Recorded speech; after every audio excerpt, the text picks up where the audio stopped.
Good afternoon to all of you and welcome to this webinar. I'm very pleased in my quality of President of the Istituto Internazionale to welcome you to this webinar, which is devoted to the question of sustainable investment for a post-COVID world and the role of the G20.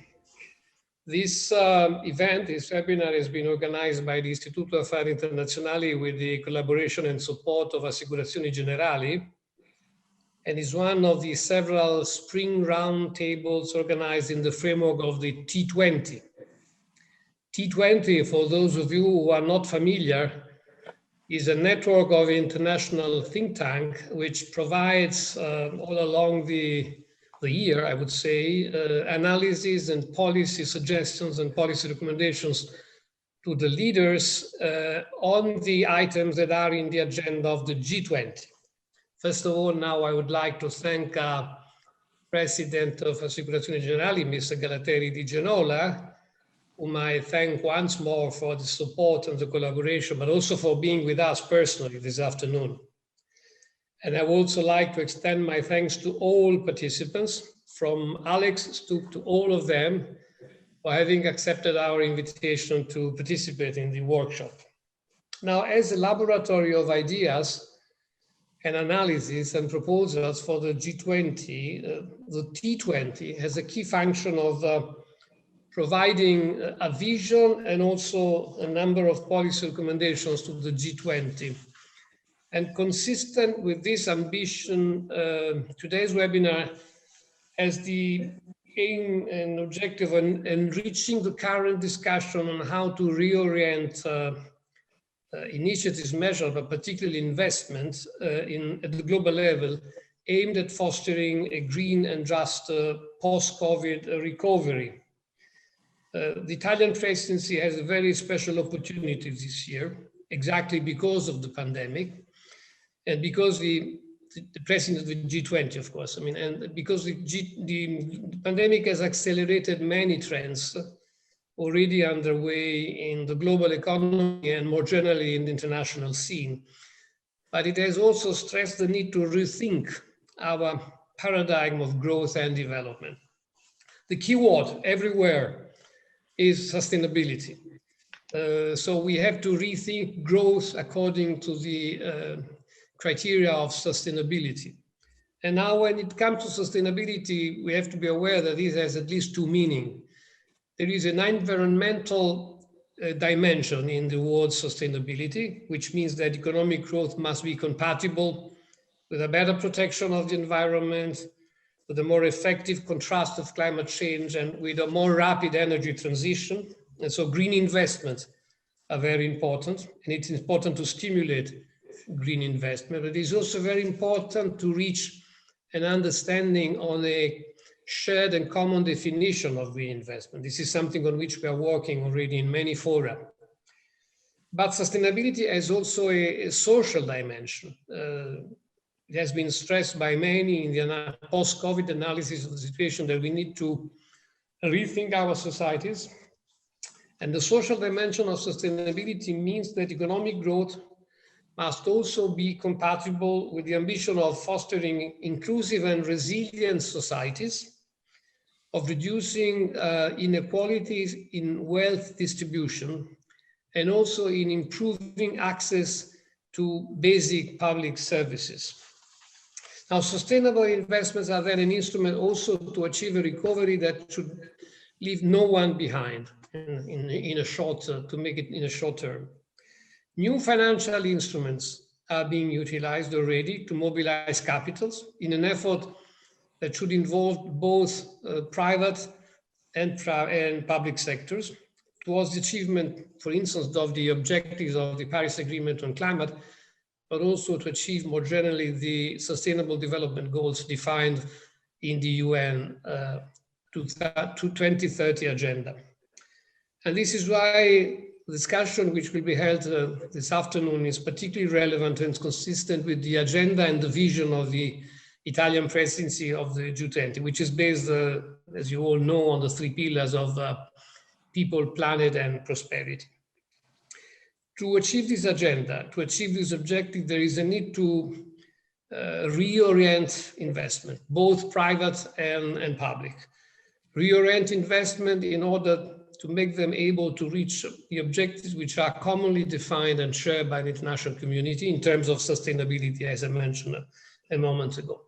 Now, today we have a wonderful group of discussants, experts, that will provide this webinar with their own expertise based on their background, which is different in nature. And I'm sure the discussion will be rich and live.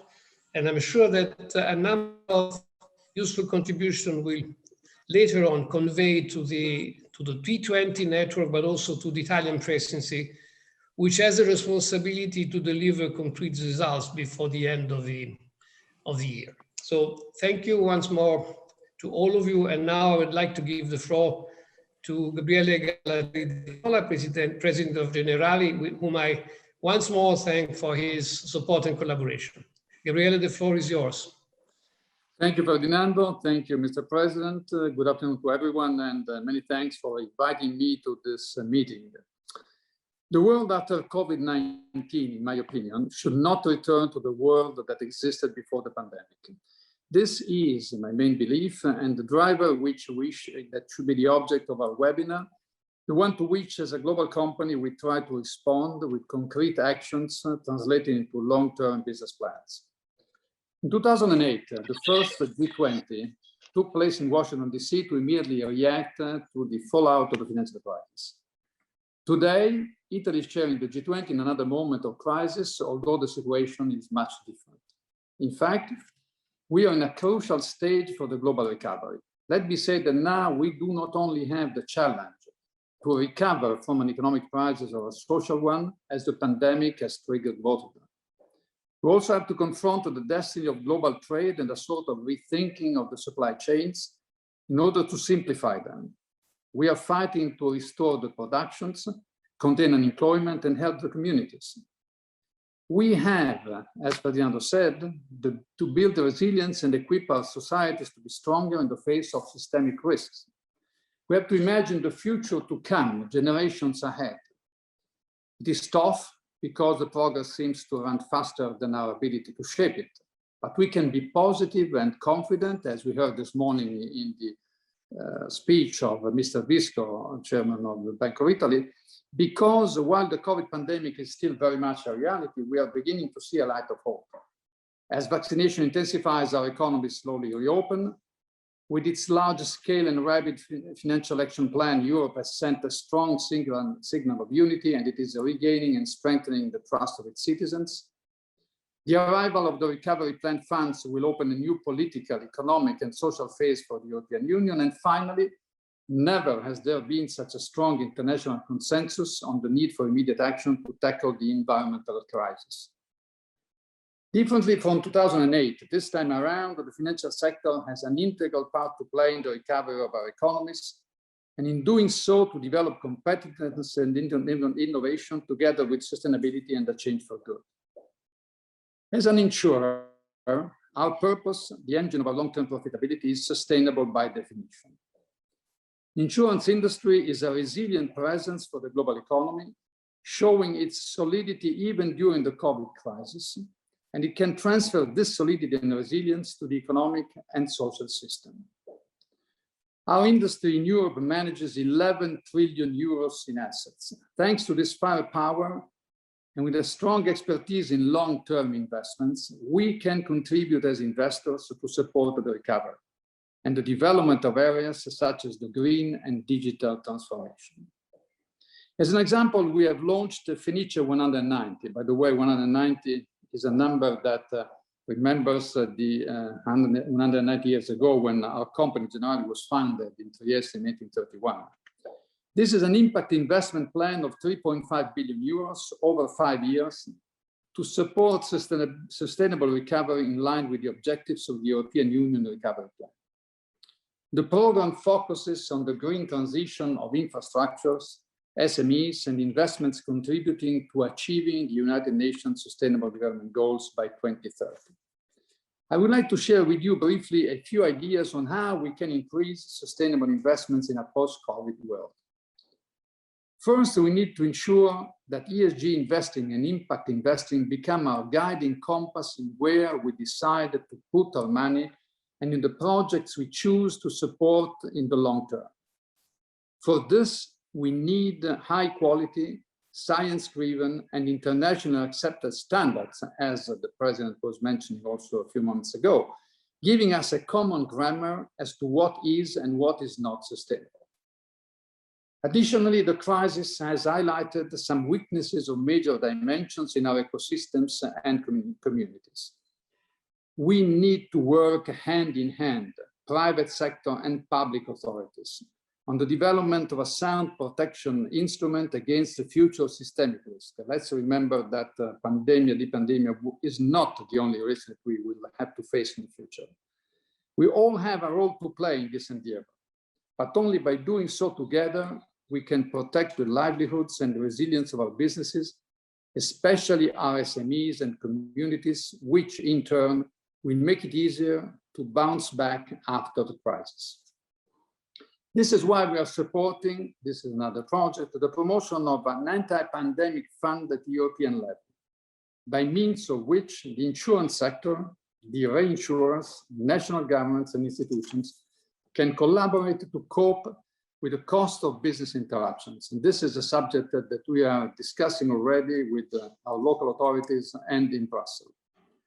Finally, the last months have shown how quickly we've been able to adapt to digital instruments for working and communicating. It has also, in some cases, highlighted the digital gap which still exists in our communities. Of course, this is a problem to be confronted, but also a great opportunity. In the words of Winston Churchill, never let a crisis go to waste. As we navigate to exit the crisis, we should make use of the momentum for a formidable leap forward in investing in technology and digitalization. I repeat, I believe that there is a great value and need for public and private operators to partner in this endeavor. We have the opportunity to open untapped growth resources, train or upskill citizens for jobs which do not exist today. By harnessing technological developments, as I said before, we will also be able to better identify sustainable investment opportunities through big data analytics, for instance. To conclude, despite the individual and collective tragedies the pandemic has created, we are now at a turning moment. Let us seize this opportunity to build a better and stronger world, partnering our strengths and expertise as we move to the future with confidence. Thank you very much for your attention and have a good afternoon of work. Thank you. Thank you. Thank you very much to Gabriele Gallateri di Gianola for his remarks, for his introductory statement, but also for having illustrated the initiative that Generali is taking in this particular juncture. I think this list of initiatives and measures has been particularly useful. Now, I would like to give the floor to Alex Stubb. Alex is an old friend, if I may say so, of YAI and also of mine, but he's particularly the director of the School of Transnational Governance at the European University Institute in Florence. Alex, thank you again for being with us today. The floor is yours. Thank you very much, Ferdinando, for the invitation, and thank you to Gabriele for letting down the gauntlet and the argumentation for the situation. It's a real pleasure to be here. I've been allotted 15 minutes, basically, to talk about sustainable finance and digitalization in many ways. And I'm looking at the roster of speakers in our panel who are pretty much experts in all of these fields. So what I'd like to do is set the basic framework on the basis of which we can then go for a discussion. The framework will be about three what I consider to be mega trends that the G20 should focus on as we move towards recovery. Now, Ferdinando, I really like the way in which the Istituto Affari Internazionali has framed this sort of series, because I looked at it and it has basically three pillars. Pillar number one is sustainable finance and green recovery. Pillar number two is inclusive growth. And pillar number three is digital development. Now, of course, as a former politician, I immediately start to think sustainable finance and green recovery. You have to be an environmentalist. Inclusive growth. You have to be a socialist. Digital development, you have to be a capitalist.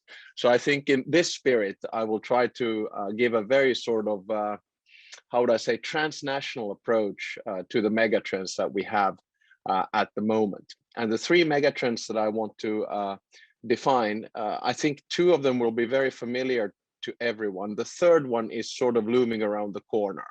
The first one is about sustainability and climate. The second one is about technology. And the third one is actually about biotechnology. So basically the combination between biology and technology. And then I'll leave it open for a few questions to the panelists. So number one then, sustainability and climate. I mean, one of the best books that I've read as a layman lately on the subject is Bill Gates' book on the climate crisis. I warmly recommend it, probably for environmentalists and for climate experts. It's a little bit too basic, but for people like me, it was very functional. What is the basic argument there? The basic argument is very simple and straightforward. Annually, we human beings on the globe emit roughly 51 billion tons of greenhouse gases, 51 billion tons. And in order for us to solve the climate crisis, we actually need to get to zero. Now, this is easier said than done for the simple reason that demographics and energy consumption dictates the direction of where we're going, and everything points the direction of an increase of energy consumption. So that means that you need to find a more sustainable and cleaner way of producing that energy. Now, what Gates does, I think, quite conveniently and nicely is to basically say that we have 5 main emitters in various categories, because, you know, you keep on hearing these figures, you know, you keep on getting blamed for flying or using a car or not having electric car or so on. But the argument here is simple.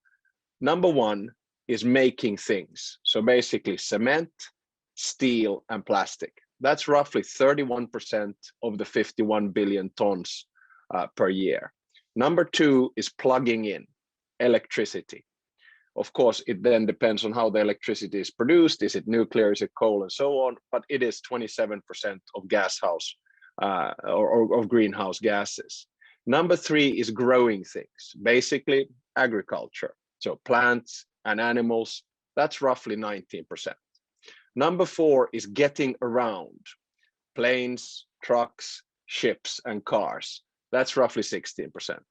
And number five is keeping warm or cool. I heard in our green room conversation that it's quite hot in Rome at the moment. So that means air conditioning. In Finland, it's also now 15 to 20 degrees, so we don't need heating. But the bottom line is that's about 7%. So making things 31, plugging in 27, growing things 19, getting around 16, and then finally keeping warm and cool 7. Now, the basic way in which you can deal with this, in my mind, is 3 ways. And this is where the G20, I think, needs to sort of find a comfortable balance. Number one is legislation. So you have this school of thought that thinks that you can legislate your way out of the climate crisis by basically setting separate targets. That's a very European way, if you will. And I agree with that. There is an incentive there. In other words, you have to set targets, whether it's in COP meetings or anywhere else. Number two is finance. And here is where I want to hear Deborah Revotella and others tell us how we can find a suitable way of financing the fight against climate change. What kind of public and private partnerships do we need to use? Gabriele just talked about it, how Generali is coming in, etc., etc. And then number three is, of course, innovation. And I want to stress that you need all three. You need legislation, you need finance, and you need innovation. And ideally, you want to have a system in which the legislation gives you an incentive to use finance, which gives you an incentive to do innovation, to try to find various forms of clean energy, so that we can come down from 51 billion tons to zero. Just to give you a framework here, during COVID, which was mentioned earlier, we reduced greenhouse gas emissions by roughly 4 billion tons. So 4 billion out of the 51. we came down to 47. That just shows you the complexity of the problem. Second megatrend is technology. And here is, I think, where we come into the debate perhaps on inclusive growth, among other things. Now, on technology, I think it does three things. Number one, it changes the economy and the way in which it works. Number two, it changes politics and the way in which we communicate. And number three, it changes science and the way in which we are as human beings. I'll leave the last one to my third megatrend. But on the economy side and on the work side, I think the G20 is an excellent body to focus the discussion on what a modern economy means. It cannot, basically predict what it's going to be, but it can give a direction about platform economies, about a future without currency, about digital currencies, about various ways of production, about what do we do with value chains in a post-COVID world, et cetera, et cetera. And also, of course, on the future work as well. I mean, I look at my screen now and I see 1, 2, 3, 4, 5, 6, 7, 8 people on the screen. 8 people on the screen, and I would assume that in its most basic form, most of us are what could be called information managers. So we spend most of the days in front of a screen putting numbers and letters together, and then we try to make sense out of them and communicate them to the rest of the world. Okay, that's great. That's our job. That's our future work. But of course, there are thousands and thousands of different jobs around the world, which will either be transformed, changed, or become redundant. And this is a debate that needs to be taken very carefully. What does it mean for the future of work when artificial intelligence and robotization is taking care of an increasing amount of the mundane tasks that we used to take care of as human beings? The second thing is a bit outside the remit of G20, but certainly in the remit of all the leaders of G20. That's politics and the way in which we communicate. And I think technology has fundamentally changed this, fundamentally changed it. We're not seeing it only in terms of populist movements in Western democracies, but I think in terms of democracy in general. Democracy was originally created to be slow, cumbersome, compromise-seeking. As a politician in democracy, you used to have 3 months' time to answer something. Then it came down to 3 weeks, then to 3 days, then to 3 hours, then to 30 minutes, then to 3 minutes. And now it's about 3 seconds that you have to react on Twitter, otherwise you're toast.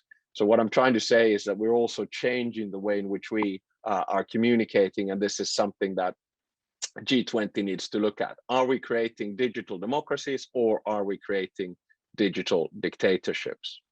My final and third megatrend for discussion is something that goes perhaps a little bit beyond the remit of what we're used to discussing, and that is biotechnology, or the combination of technology and biology.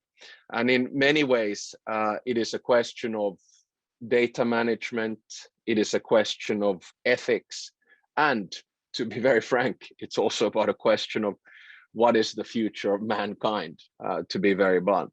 What do I mean by this? I mean to say that we are reaching now a stage in the development of human beings whereby through CRISPR technology, and if I may recommend a book, Walter Isaacson's The Code Breaker on Jennifer Doudna, who basically was one of the ones that created CRISPR technology. Oops, I think there's right now someone putting a star. Okay, there you go. Basically, when we're reaching the stage in mankind where you can start manipulating and editing genes for the benefit of science and for the benefit of mankind, we need to start finding limits and having discussions about what this actually means. And I think G20 is actually a fairly good place to do that, because the biggest economies in the world are there. So, is it okay to edit genes in an embryo which has not yet been born in order to correct a medical or hereditary defect of an unborn child?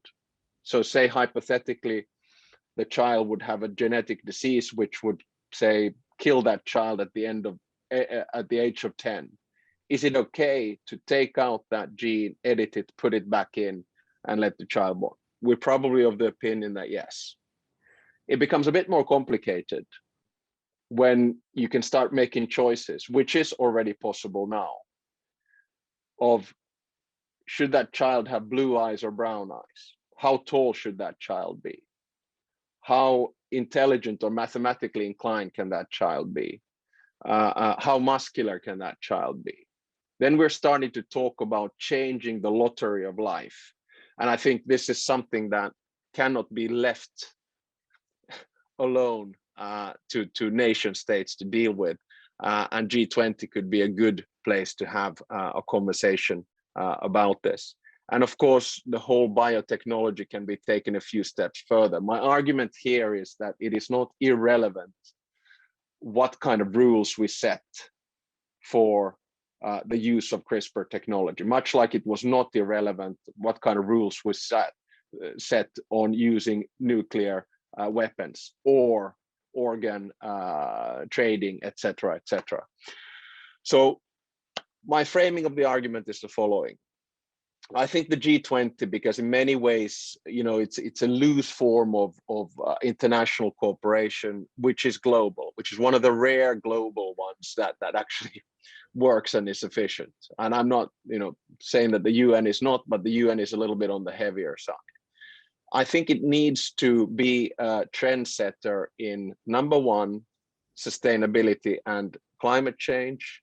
Number two, technology and biotechnology.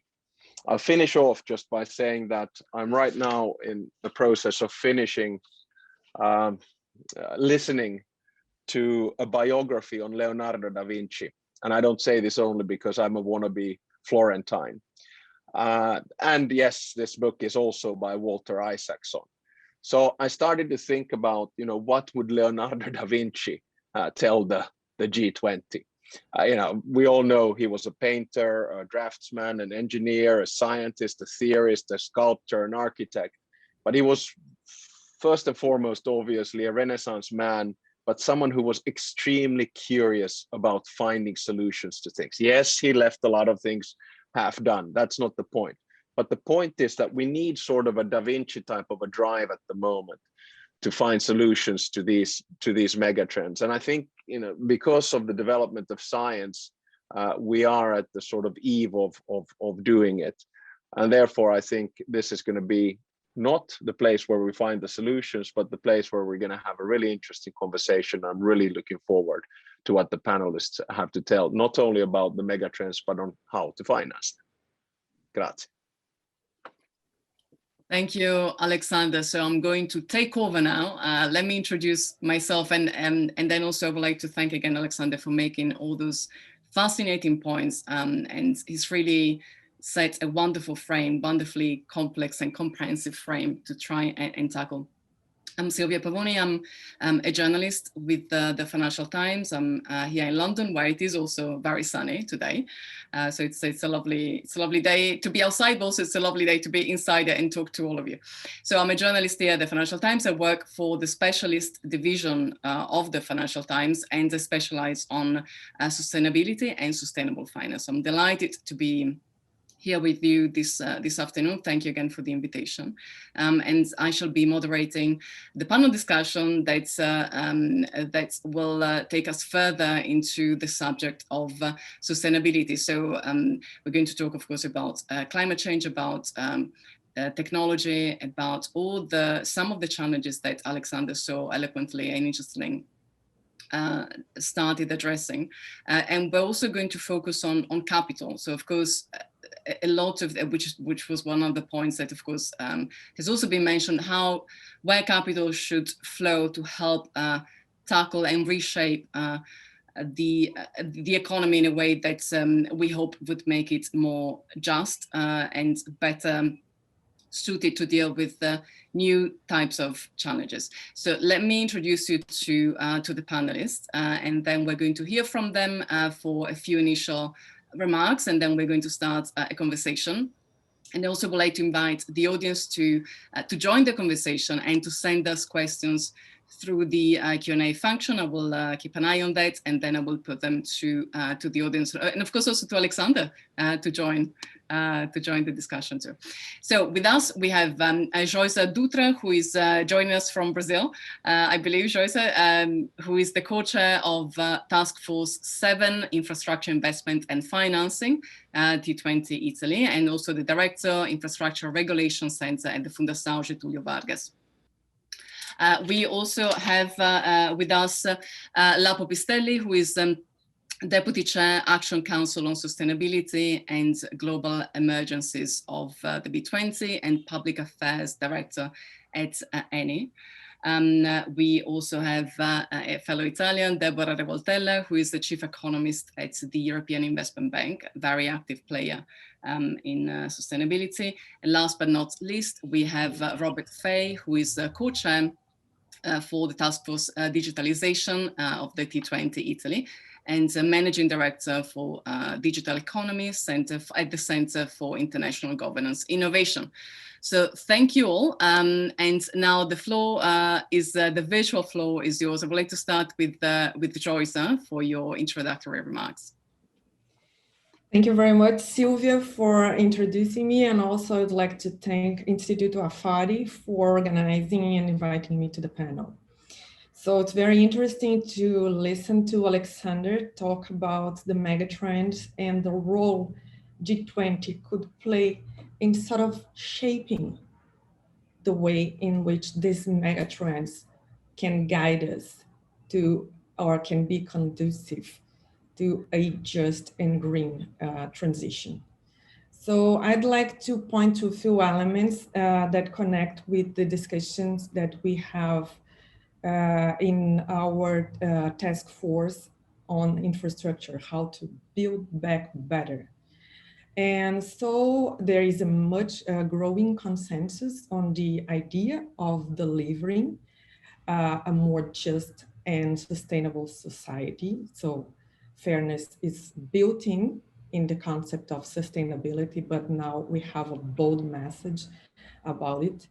And so greener and resilient infrastructure is key, as we know, in the process of recovering from the pandemic crisis.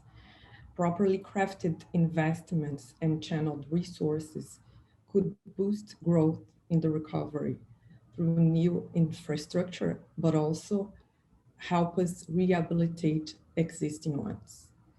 So there is a huge challenge on how to transform our legacy infrastructure into a resilient one that enables this future that we want. In the previous messages, we heard about the role the energy industry has to play in this context, and the energy industries and also the experts have reminded us there is plenty of capital looking for opportunities. So there is no shortage of capital, but possibly, and this is something we hear often, there is a lack of bankable projects. So the goal is to mobilize capital at scale to fund and finance projects that are aligned with the concept of a just and green recovery. We can anticipate two major ingredients to enable the environment for such investments. Firstly, regulations. Alexander also referred to this in the context or under the trend of the way in which politics is going to evolve. The need for us to better communicate, for politicians to better communicate. It's beyond that, it's policy and regulations. So at the beginning of liberalization reforms, the need to attract private capital led to the creation of independent regulatory agencies to ensure a level playing field for investors. For some time, this framework worked well. However, the balance has shifted towards politicizing the regulatory process, something that connects with Alexander's speech. And it eroded the role of the regulator with negative impacts to incentivize investments. So there is a major role for G20 to help rebalance or redress this balance. So the G20 can and should contribute to elevate the institutional capacity and delivery at the regulatory bodies, disseminating a culture of evidence-based, meaning data-driven and analytically sound, transparent, inclusive, and efficient decision-making processes. There is a second ingredient for an enabling environment for the investments we seek, and it is project preparation. This is still a major challenge for emerging economies, not only, but it is for major emerging economies. Project preparation is a realm in which the G20 economies can and should foster knowledge sharing and capacity building to produce bankable projects at scale. Distinctions from common and civil laws project frameworks must be addressed to ensure that, for example, the GIH and multilateral efforts are not lost or deemed ineffective. Aligning local and international investments and lending communities is needed to help unleash efficient access to pools of capital. And lastly, in my initial comments, I'd like to pose one of the major opportunities for the G20. So we are aware that markets and market mechanisms are not good at delivering, for example, decarbonization, resilience. And so in the resilient recovery aspect, the G20 should contribute to develop and disseminate a new framework addressing the concept, the definition, better understanding of the scope of what is critical infrastructure and how can we deliver resilience of critical infrastructure. We have been facing disruptive events such as weather extremes, cyber attacks, and pandemics. Such a framework could pave the way to improve costs and risk allocation for sustainable and financiable infrastructure. These are my initial thoughts. Thank you very much. Thank you, Joyce. So clearly it's very important to think about the incentives and the risk analysis that needs to go into understanding how to direct capital towards these necessary infrastructure developments. Thank you for sharing your initial thoughts, and I'm sure we'll go back to many of the points you mentioned later on. And I would like to give the stage to Lapo for his introductory remarks. Thank you, Silvia, and thank you, Ferdinando, for inviting me to this webinar.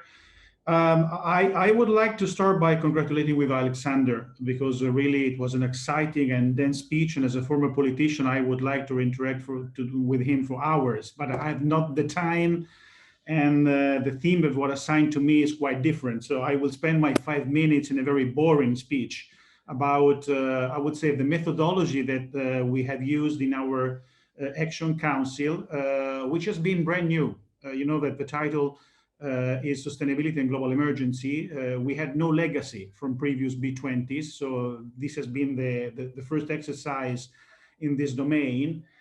I was active in my former experience in previous B20, but I was one of the members of the Action Council group. So in this new experience, I had to support Claudio Descalzi, my CEO, who has been selected as the chair of the Action Council about sustainability and global emergency. So maybe in the T20 framework, what I'm going to say can be useful in terms of methodology and how you can create a consensus about some global trends. So first of all, we have worked very hard in order to have a top group leading the Action Council that was consistent with the kind of inclusive exercise that every B20 and G20 must be. And so our first priority was not to have too many Europeans on board. So together with Claudio from ENI, so energy, we had only NG in the same domain, energy from France, but then we selected Standard Charter, Finance, USA, Cisco, ICT, which is, you could define as a US brand, but it's a global brand. And then Granbio, environment from Brazil, Sun Pharma, pharmaceutical from India, and BGI, the same portfolio from China. So, and finally, Entech, environmental service, Saudi Arabia. So you can understand that we had the large spectrum of sensibilities and sensitivities in this respect. You know, global emergency and sustainability. So the first issue is how you pick up and select which can be considered global emergencies. So what we have done, we have taken the ranking of the perceived global emergencies in the World Economic Forum ranking list from 2008 and 2021. So we approached 14 years of the perception from the companies attending the World Economic Forum. And it's quite interesting because you see that there has been a continuous change in the perception in the last 15 years. The top ranking 3 in 2008 were completely different from the top ranking 3 in 2021. And because we had a limited time and a limited scope, at the end of the day, the three main global emergencies that have defined the three main chapters about our recommendation have been the following. Clear pathways to sustainable and just transition, and establish a global mechanism to prevent, manage, and foster sustainable recovery from environmental disasters. So environmental disaster, the first issue. The second one has been enhanced resilience and management against future infection disease outbreaks. Was impossible to ignore the experience from COVID-19 pandemic.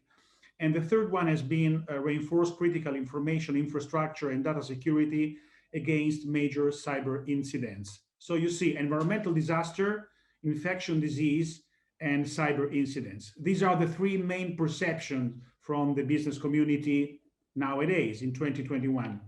Then the second exercise in terms of methodology is how you can be, I mean, really interesting for the G20 as a representative from the business community to set up a conceptual framework in giving some recommendations. So the second exercise has been like that. We have to split into three segments each single emergency. So the first issue is about preparedness. So how you can I mean, not be surprised by something that is coming against you. There's a famous sentence from the Divine Comedy of Dante. I'm not able to tell you in ancient Italian, but it says that foreseen thunders come slower. So if you are able to predict something that is going against you, this kind of accident is coming against you slower because you were able to foresee. So preparedness on the one hand. The second phase is quite clearly management, because while you are in troubles, the big issue for government, but also for the business community, is how you manage it. And the third one is about recovery. So we have conceptually divided into three segments, each of the three global emergencies that our action group has been selected. It's quite clear, I mean, the document is still quote unquote under embargo, that you have three emergencies, three phases in each one, and each phases of the three emergencies has been split in a number of recommendations, major and minor one. And we have been trying to, on the one hand, to push our Action Council group. We had 124 companies covering the whole world to give us suggestion, and I mean, not to be too generic, because my suggestion, not being anymore a politician, but working on the other side of the business community, is that government must receive from the business community something concrete. This is the rationale of receiving support from the business community. And on the other hand, we had a number of conflicting opinions, because in terms of just transition, I just give you an example, or cyber incidents, which is the trade-off between sharing data and having different legislative frameworks about data privacy. This is a typical trade-off that you have to deal with while you're discussing a document.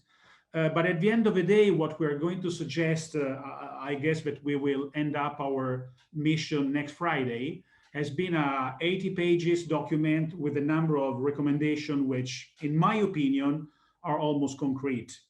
I will add two other final considerations. The first one, we have decided to add in our document, I think this will be interesting for the future, maybe also as a legacy for the next G20, to add a number of boxes containing success stories or best practices.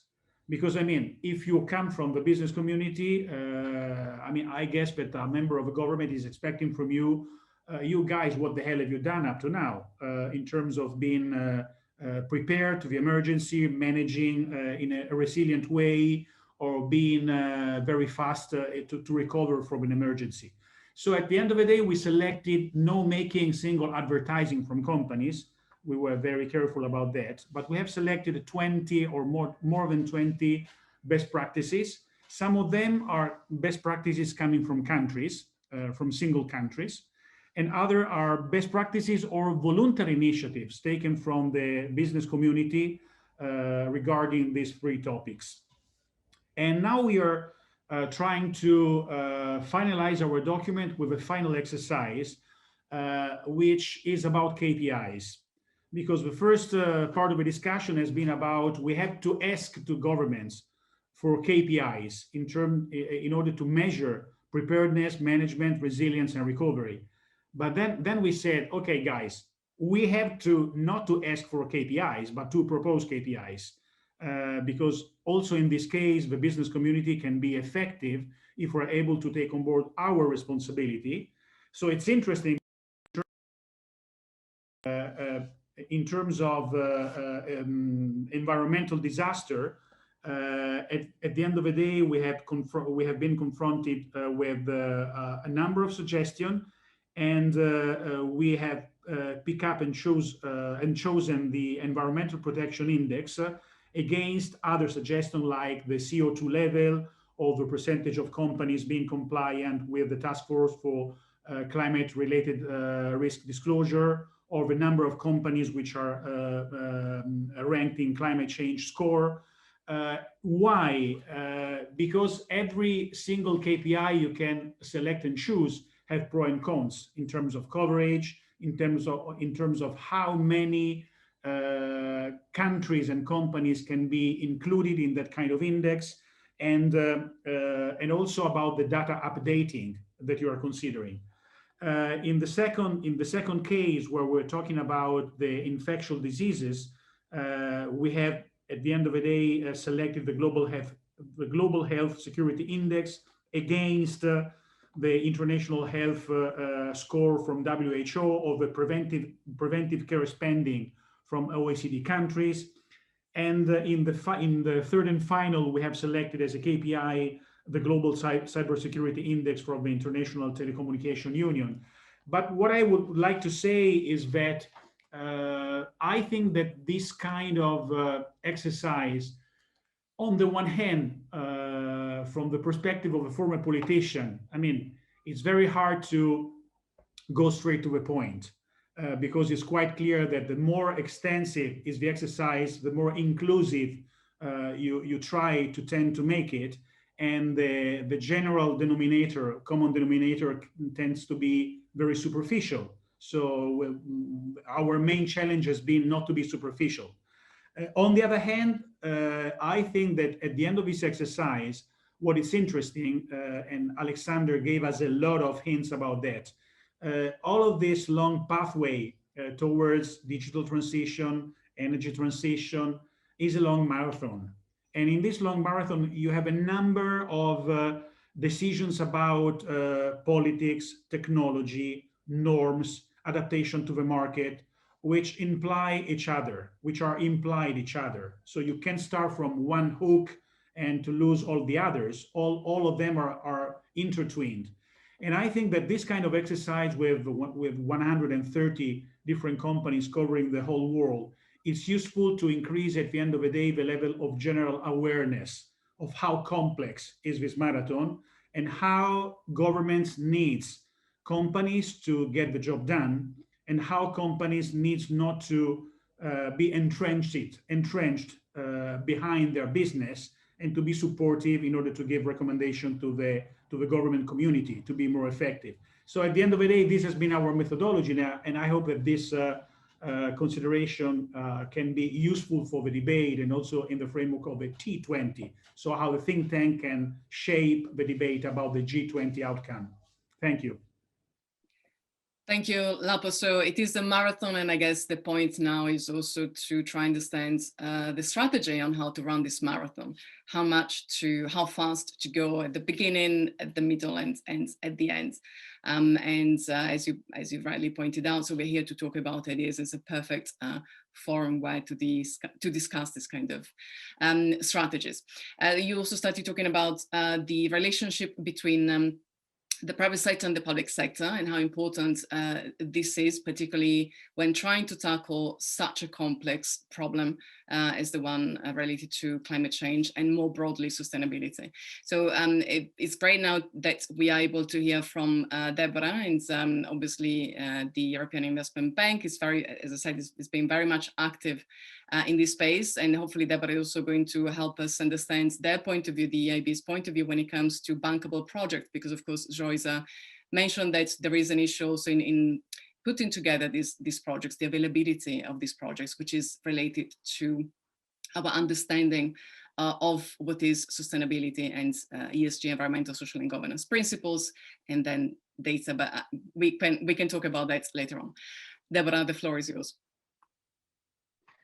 Thank you very much, and it's really a pleasure to join this panel and to come after so many interesting points that have been mentioned so far. And I have to say that in what I will say, I will reconnect to many of the elements that have already been mentioned.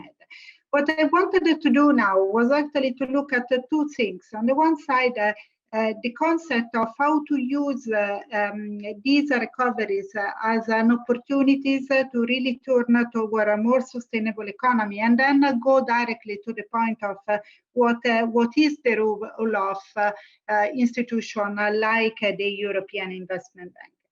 The main point is starting on the first element. So where are we in the recovery phase and how to use this phase of the recovery for getting to a more sustainable economy.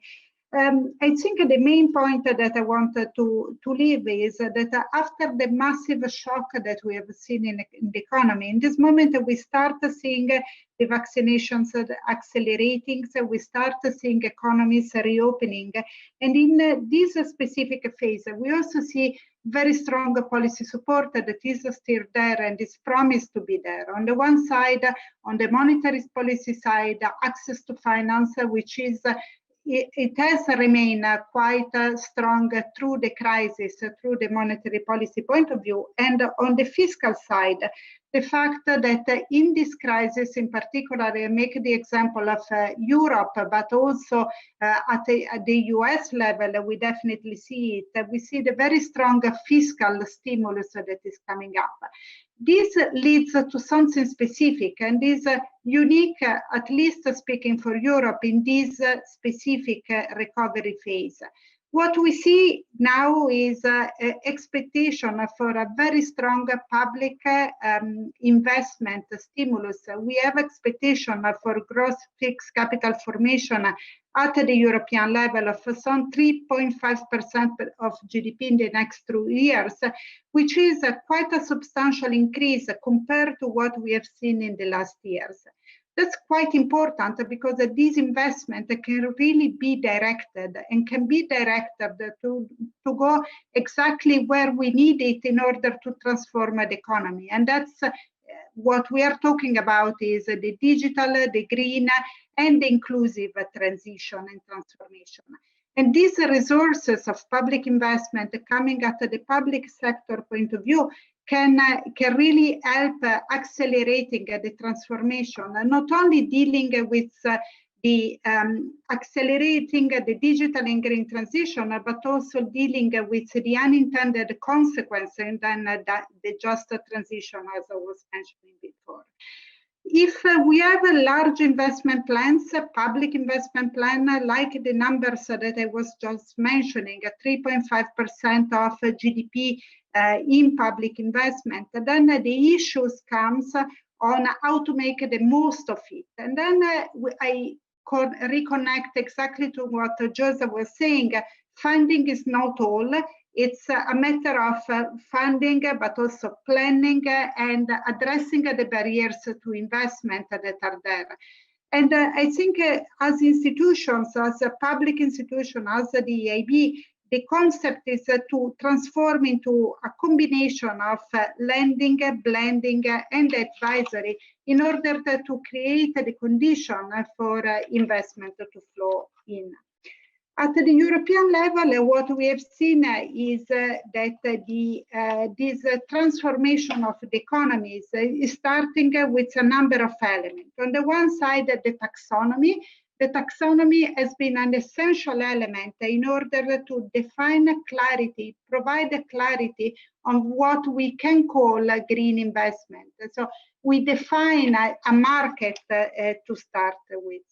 The new regulation on reporting, on voluntary reporting, mandatory, at a certain point, mandatory reporting for firms also provides more clarity on exposure to risk, climate risk for the corporate sector. And this is very important because it defines the future of the market as it will evolve.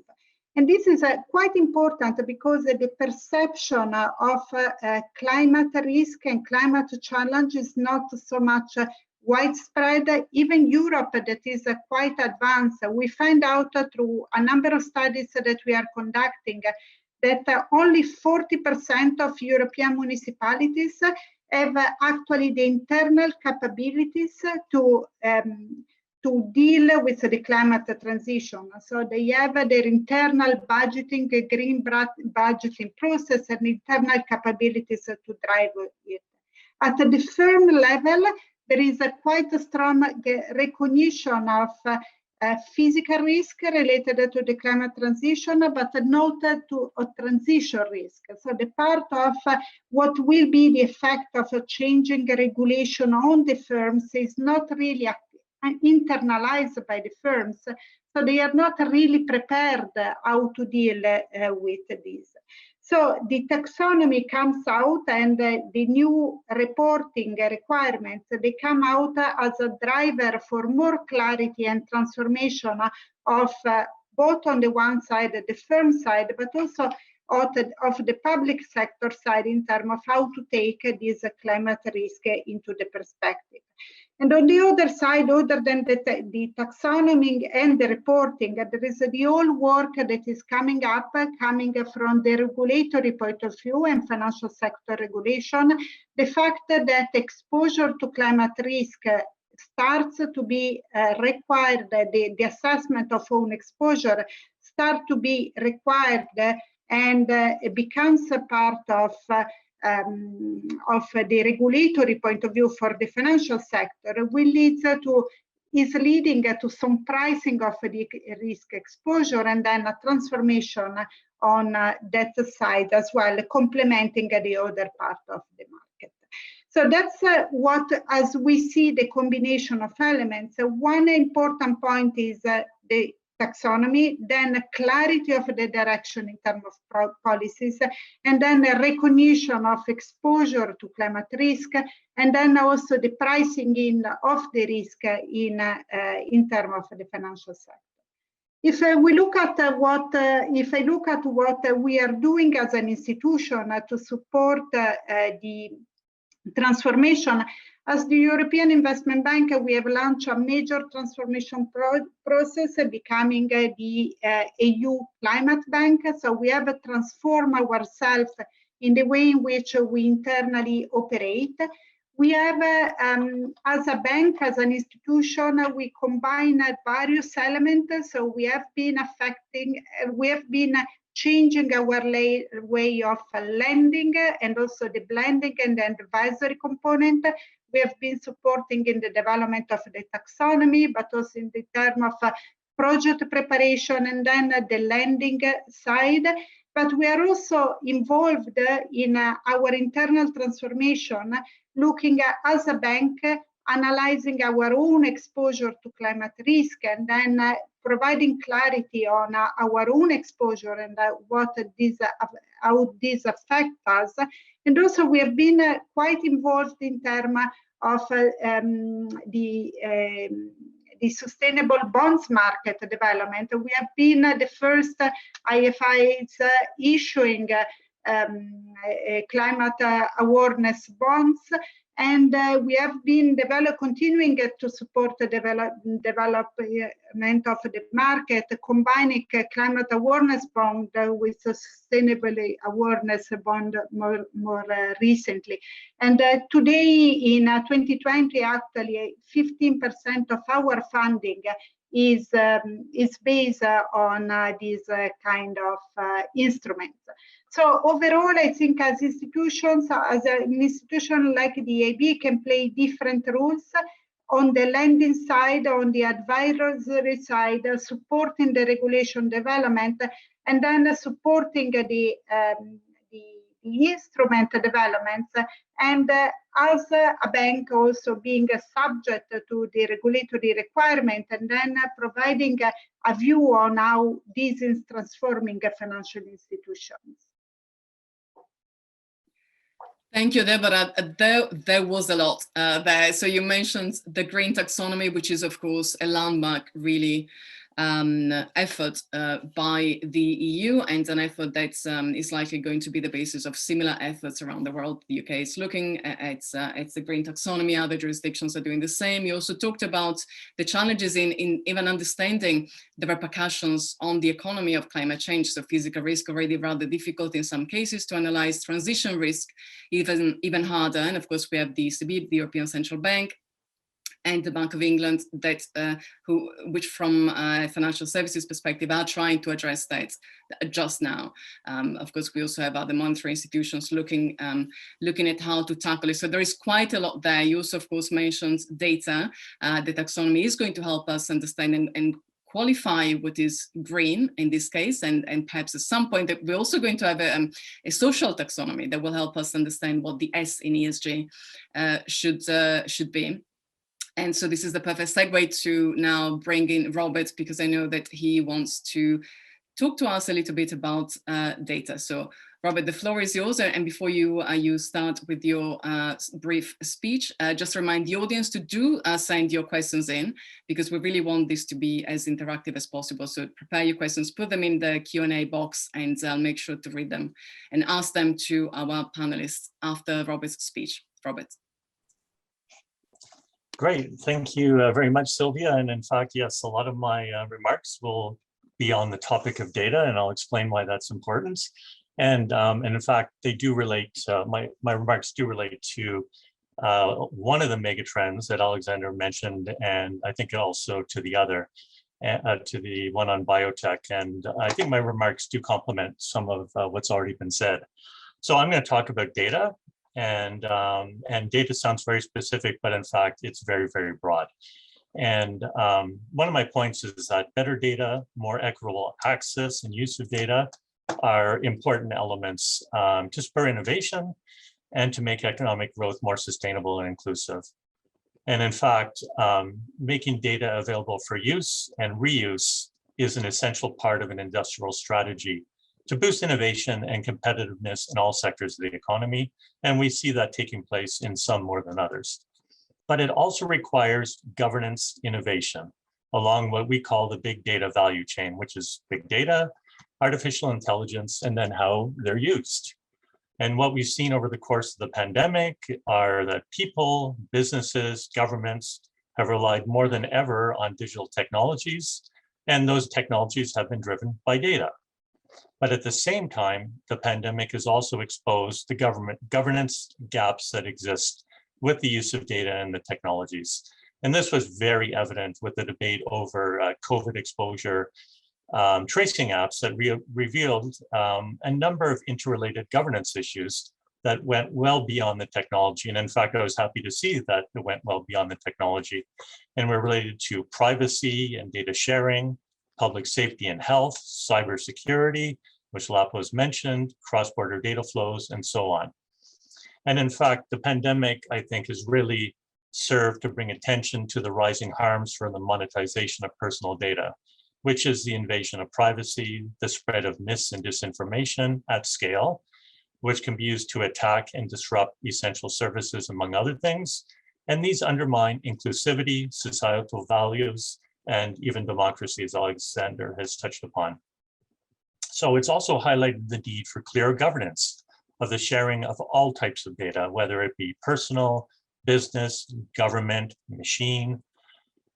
Essentially, we're moving full throttle into what we call the intangibles data-driven economy, but using framework design for an earlier age. And this has left enormous governance gaps that are fueling digital divides, undermining inclusiveness, and the G20 objective of data free flow with trust. And I think this situation is only going to get more difficult, risky, complicated with the looming advent of 5G and IoT. So the digital divide and governance around data and AI are at the heart of the T20 task force upon which I sit, which is digital transformation. And some of my remarks are based on what I've seen so far in that task force. So to preview my conclusion, we need to continue to invest in technology, but at the same time, we need to invest in renewing and updating its governance for long-term inclusiveness and sustainability. So I'm going to cover three areas very quickly: the challenges related to big data, the governance issues, and what areas do we need to invest in for governance. So first, the innovation process at the heart of the new digital technologies is driven by data, as I've said, where high sunk costs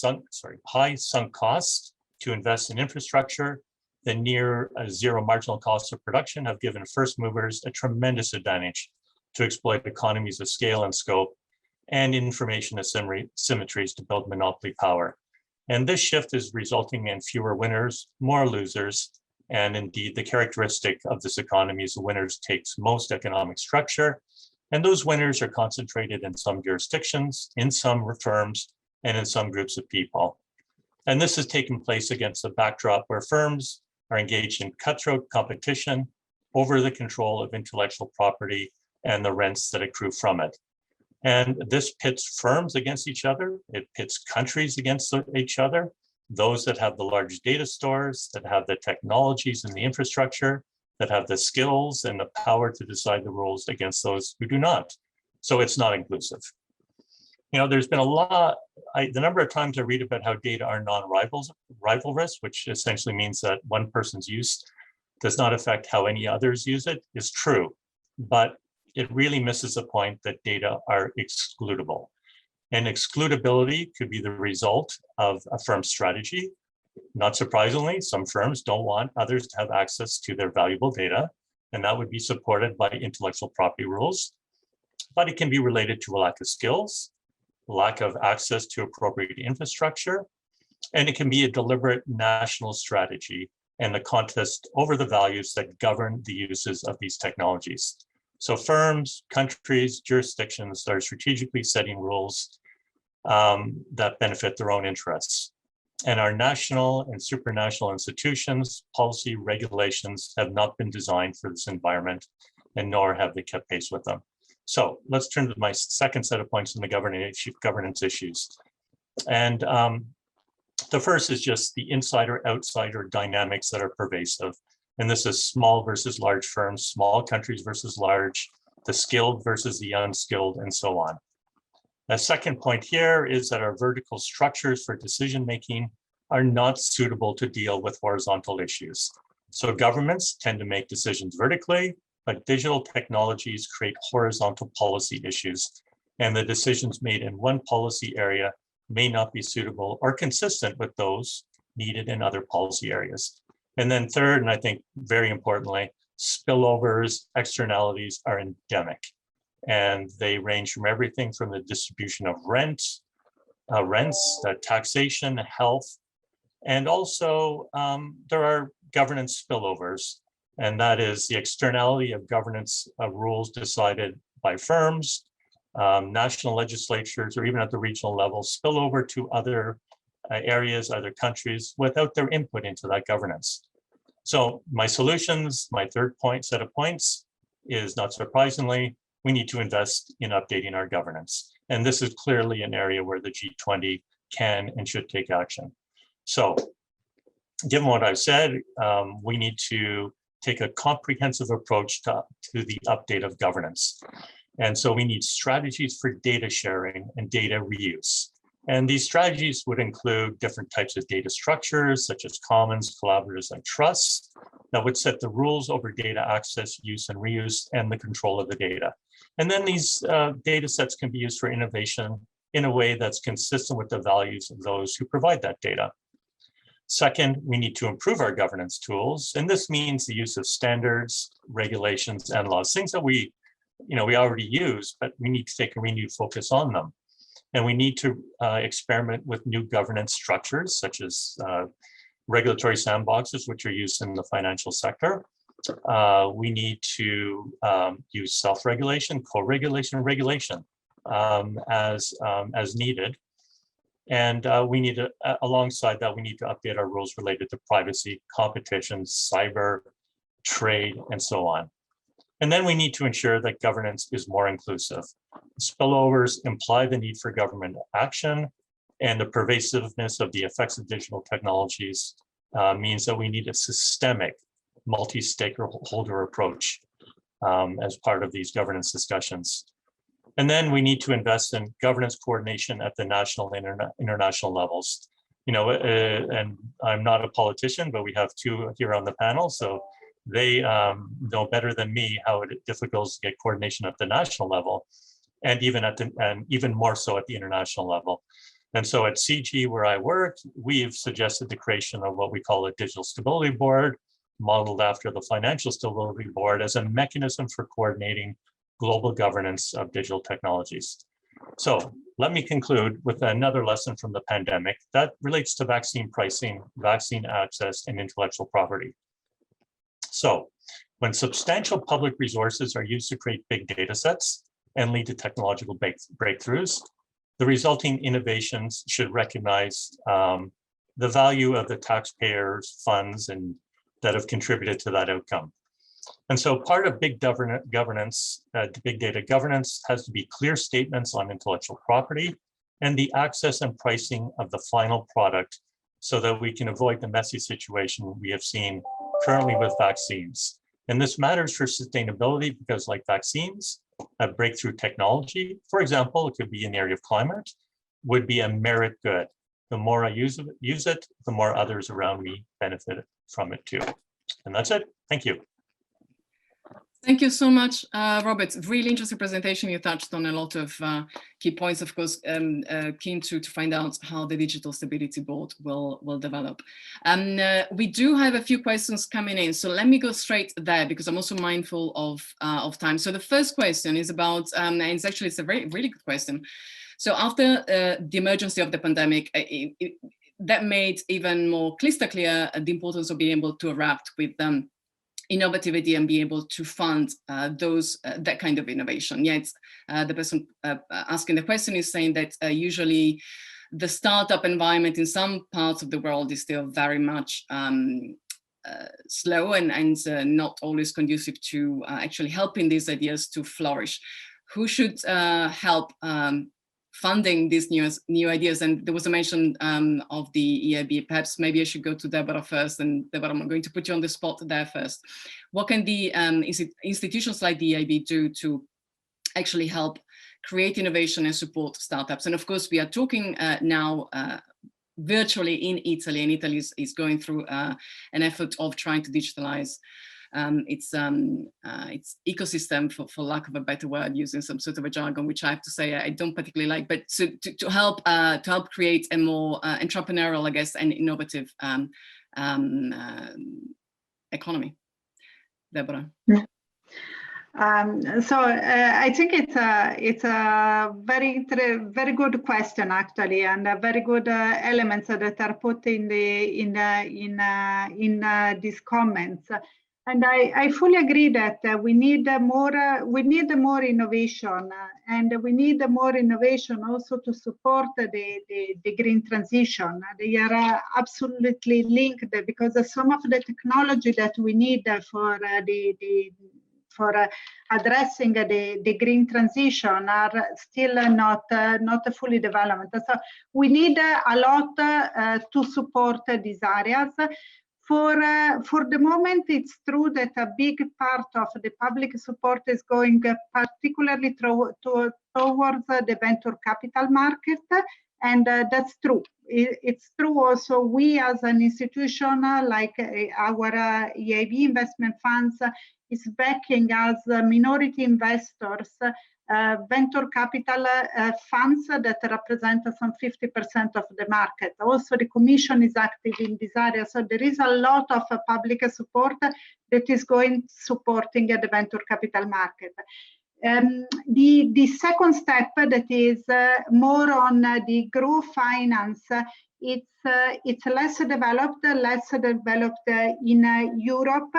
And there is a need for developing new instruments in this direction. We are trying to do so as an institution, so we are definitely looking into that, and we are trying to look at with a number of products, maybe less on the equity side, more in terms of venture debt side, and we are trying to be supportive exactly of these different phases of development. But I really share the point that this is the area for further development. I just wanted to add another thing. We are always, and I'm sorry to go back always to Europe, but this is an interesting element that is not well known. In the specific area of innovation, and particularly patenting, related to what is green and digital, so green technologies, but also digital technologies, so the interlink between the two, patents that cite both topics. Europe is actually on the lead at the world level in terms of innovation. So it's a small area of innovation leadership that is quite interesting to nurture for the future. And that's with that I conclude. Thank you. There was also a question, again for you, Deborah, but I'm keen to bring in the other panelists and Alexander as well into the discussion about the taxonomy. So whether there is an agreement between multilateral organizations on the validity of the taxonomy, I guess, and whether there is a role for the G20 maybe to play in having a global taxonomy. Now, it's not necessarily your remit, the one of G20, maybe others may have an idea on this, but as the EIB, clearly as the EIB, you are going to take it as valid, but is there sort of consensus with other institutions similar to yours in using that? And curious to see also what the other participants think about this.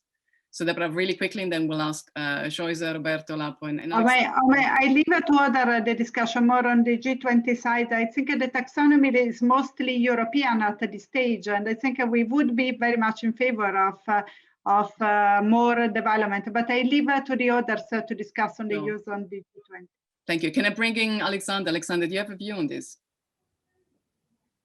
Not really. I want to push it to the others as well, because I mean, green taxonomy is a slightly sensitive area to discuss as well. I mean, I just want to throw it at the others and can we ever find the right language for taxonomy on issues which are green without doing green whitewashing?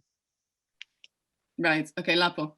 No, I'll add my 50 cents to the conversation, because I remember that 2 years ago and 3 years ago, we had a similar discussion in our B20 groups. And I will tell you that from the energy companies, either traditional or greener ones, there was a common request that was about a convergence of a basic grammar among the DFIs. Because what is relevant is that you have actually the European Union financial institutions leading the marathon. Sometimes I would say maybe running also too fast, because they are implying that in a number of years, something that was compatible 2 years ago is not compatible anymore. And when we are talking about industrial transformation, we are not talking about financial clicks, but something that is going to happen in a number of years. And then what is forbidden or not incentivized in Europe is, I would say, also welcome, maybe from the financing coming from the World Bank. The natural gas is a case in point. There has been a dramatic evolution or involution, it depends from your perspective, in Europe in the last few years. But if you talk about access to energy in Africa, where 800 million people are without basic access to electricity, you will see that the World Bank is going to tell you, look, renewables off grid is the best solution for remote areas and village, where you don't have to wait years for thousands of kilometers of electric line. But natural gas, where you have plenty of resources, is the fundamental basis to grant access to energy in big cities. So World Bank is doing something on the one hand, and to give an example, European financial institutions are not saying the same thing in Europe, and they are talking a lot about Africa. So the big issue is how to reconcile in order to have a basic grammar. Also because the commercial banks at the end of the day, in a number of years, will align their lending criteria to the one given from a multilateral financial institution. So what is needed is to be coherent. And if I have to add a final comment as a European, I think that, and the B20 and the G20 is a very good exercise in that, as a European citizens, we don't have to lecture African countries and underdeveloping countries, because usually it happens that we have an idea and basically we are giving them a recipe. So sometimes this is perceived as a sort of neo-colonialism from them. So there is certainly an issue with that. There is an issue with, of course, economies that are defined as developed, because they are at a different stage, of course, of development, and therefore perhaps can sacrifice a little bit of the way, or change the way more easily that they fuel their growth in comparison with other countries. There is a big issue when it comes to definitions, of course, because not even the taxonomy is yet final. There are a lot of technical papers and technical decisions that are still in the making. One of them, of course, has to do with nuclear energy, and we're opening another big challenging, I guess, debate if we start looking at that. But that certainly is a big issue, considering also. Silvia, if I may to interact with you, nuclear energy has been an issue in the recent taxonomy document in Europe, but just a couple of weeks after, the IEA came with a very dramatic report, as you all know, the 15, and said that one of the assumptions that they have to go green by 2050 is to double nuclear energy. Just to give an example on how confused seems to be the debate. Of course, it's a very delicate issue, and it's a very important one, because, of course, to avoid the risk of greenwashing, which Alexander mentions, we do need to come to some sort of conclusion and definitions that are flexible enough to adapt with the times. What is going to be green in 5 years' time is going to be very different from what it is green now, presumably. And even trying to evaluate the size of the ESG market, the environmental, social and governance market and assets, is difficult, because I know there's some statistics. Bloomberg, for example, has come up with an estimation that by 2025, so in 5 years, the ESG assets are going to be valued at over $53 trillion, which by that time is going to be a third of the global assets. So what exactly will be ESG? What is included in that definition is, I guess, up for discussion, and how valuable those definitions are, again, is up for discussion. I know that there are still a couple of questions, but I'm also very mindful of time, and I not want to take away too too many minutes from the final remarks. So I'm just going to thank the panelists for sharing their thoughts, for engaging in an interesting debate. Hopefully there is going to be there will be other opportunities to come all together and talk about ideas and to think about how to improve the way that we look at sustainability, at both in terms of risk, but also in terms of opportunity, so that we can transition to a better way of running the economy to a more just economy. So thank you again to all, to Joyce, to Lapo, to Deborah, to Robert, of course, to Alexander again for his introductory remarks. And now I would like to introduce you to Agostino Inguscio, who is going to share a few words with us to conclude the session. And Agostino is a senior advisor on climate change at the G7 G20 office of the Italian Presidency of the Council of Ministers. Agostino, the virtual floor is yours. Thank you, Madam Chair, Silvia, and congratulations for your excellent job so far today. It's not an easy task to moderate such a panel. And also to all the distinguished speakers here today. Indeed, my role in the Sherpa office is to coordinate the work on the climate sustainability working group, so on climate change, but I'm also the lead on sustainable finance. So I'm the person that essentially keeps the red thread running through the various tracks. And in this, of course, I collaborate with the colleagues in the finance track, and I'm also working on the environment track as their biodiversity finance person. So it's a rather varied work that I do day to day. And that said, I thought I would have to say a few things from the side of the G20 presidency, but after the speak today, the panel today, I wouldn't dare doing so. So I'll try instead to address some of your points and in the interest of time as well. So I really want to thank Ambassador Nelly Kuroshi for this opportunity and of course, for all the work the IAI is doing in terms of producing knowledge and information for the G20 through the G20. Again, I thank you, but this is not an easy job that you're giving me, because the closing remarks of such a panel must be the most difficult things I've been called for in doing in what has been a challenging year. Still, as Professor Stab said, if my job is to be an information manager, well, there is a lot here to digest today, so I'm quite excited to try. I would also thank President Galateri di Genoa and Generali, of course, for their support, but also for shaping the conversation, I think, in a quite interesting manner.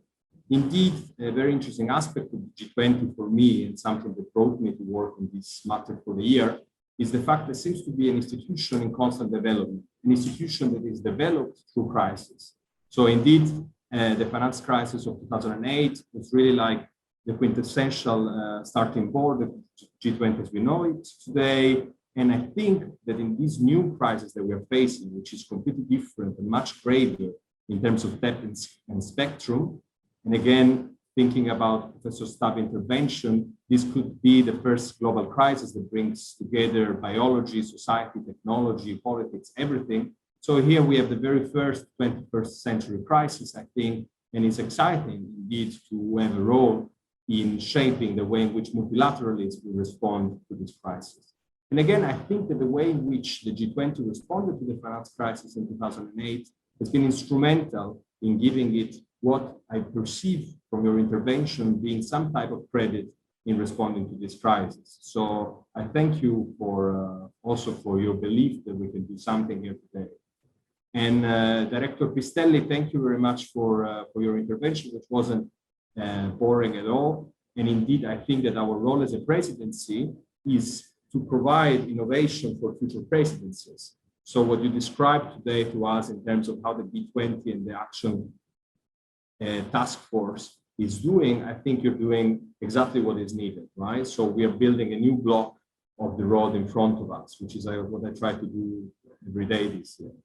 So in my role, I coordinate most of the work on sustainable finance within the Sherpa track, and therefore I work with the colleagues in the finance track and doing so. And of course, we are together working on how these different tracks will provide a strong agenda for the Leaders Summit on the 31st of October. So very quickly, because I'm sure you're all familiar with, the issue of sustainable finance runs like a red thread, so to speak, to the finance track.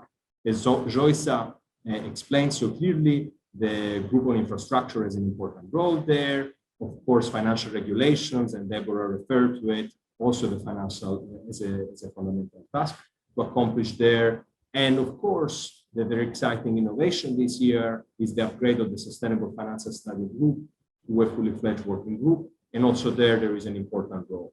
So what is left, of course, of the work in the Sherpa track is a little bit like in the aftermath of the crisis of the 2008, to constantly shed light on the crises that need action from the finance ministries and from the regulators. So Madame Dutra and Joysa, your work on infrastructure is absolutely crucial. And indeed, in the climate and energy transition, this is one of our main focus. And Deborah Revoltella, I really believe in what you said in terms of entering a new phases of the crisis that we have faced. So what is that we're trying to do in the Sherpa track regarding this crisis? Well, as you know, from the point of view of climate and sustainability, climate sustainability working group and energy, we are organizing the first ever climate ministerial on the 23rd of July in Naples. And this climate ministerial is going to be jointly attended together with an energy ministerial. Why? Because we really decided to work on this crucial nexus of energy and climate. And this is what motivated our agenda. In doing this, we really want to set quite an ambitious goal. As Director Pistelli said, is a moving target, this goal. But essentially, the direction set is net zero by 2050. We know, of course, that the G20 membership is a different animal compared to the G7 membership. This is why it's an extremely important moment for us to do this, because as Dr. Pistelli said, we are not here to set an agenda for the whole of the world, right? So essentially the G20 has this very important characteristic, which is it can strive to be a body that is representative of more than just developed countries. And this is why we think an achievement like this could be fundamental. And this brings us to the fact that this year, the decisions that we make this year will be crucial decisions in terms of shaping the decade ahead and making us succeed or fail in our fight to counter and reduce the impact of climate change. And this is why it's fundamental to use the crisis at hand as an opportunity, right? And this is where the economic stimulus packages and recovery plans the governments are putting in place come and, of course, have an important role. For the moment, we see a 50-50 split in terms of how green recoveries are. However, as Deborah referred so clearly, this is a crisis which is constantly morphing, and as policymakers, we are called to act quickly. And so here, in fact, we're already entering a new crisis, and therefore, new phases of the crisis, a recovery phase. And this is why our focus must quickly shift to enable a green, inclusive, as all of you mentioned, and just recovery, by focusing our large projects in ways in which we can ensure sustainable growth in the future. And here, I'd like to refer again to the work of Robert Fay and Deborah in terms of the need for data. And this is what we are calling on our distinguished fellows in the G20 to do, right? Our job here is to call the G20 membership in a joint global monitoring effort to track how green this data is, to be able to show global leadership also in terms of the redirection of this. Now, of course, this panel would call for a book in response, but in terms of other aspects that I cover, on Friday, for instance, I chaired the Environmental Deputies Ministry work on sustainable finance. And again, why is someone from the Prime Minister's office doing that rather than environmental track? Well, because as we discussed, sustainable finance runs through all the working groups. And what is crucial for us is to avoid duplications and overlaps and develop synergies. So we decided in the Environmental Deputies meeting to focus our attention on a part of finance that risks to be forgotten in the year going towards Glasgow, which is finance for biodiversity and for nature. And here, again, super exciting place interlinking various dimensions, the biological, the financial, the data one, and so forth. Here, indeed, our main work has been to shed light on bankable projects, as Deborah and other colleagues pointed out.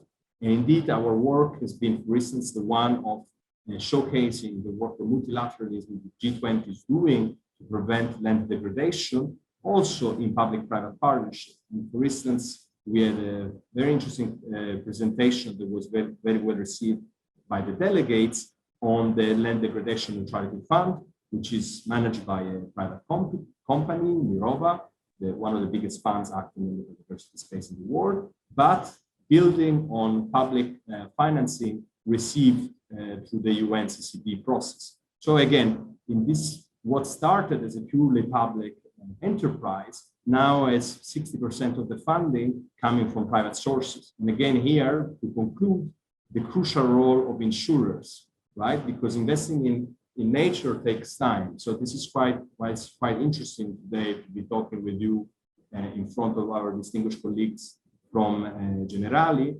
Indeed, you know, we have a big hope on the role the insurers will play in this because of the long-termness that is, of course, embedded in their strategy.